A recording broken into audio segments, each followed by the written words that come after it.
ছাত্রদল নেতার গুদাম থেকে ভারতীয় কম্বল সহ উদ্ধার করা হলো ১৭ লাখ টাকার মালামাল।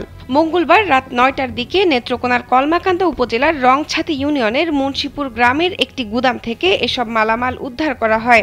বিষয়টি নিশ্চিত করেছেন উপজেলা সেনাবাহিনীর অস্থায়ী ক্যাম্পের কমান্ডার ক্যাপ্টেন মোহাম্মদ আসিফ প্রামাণিক নুহাস।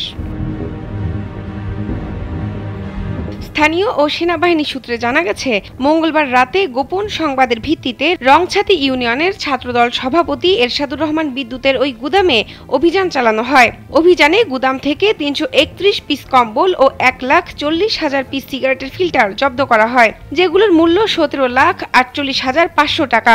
তবে অভিযানে চোরা কারবারিদের আটক করতে পারেনি যৌথ বাহিনী। একমাত্র ওয়ালটন এসি দিচ্ছে ১ বছরের রিপ্লেসমেন্ট গ্যারান্টি। নেত্রকোনা সেনাবাহিনীর ক্যাম্পের মেজর জিসানুল হায়দার জানান, যৌথ বাহিনীর অভিযানে ভারতীয় কম্বল ও সিগারেট ফিল্টার জব্দ করা হয়েছে। জব্দ এসব মালামাল বিজিবির কাছে হস্তান্তর কার্যক্রম প্রক্রিয়াধীন রয়েছে।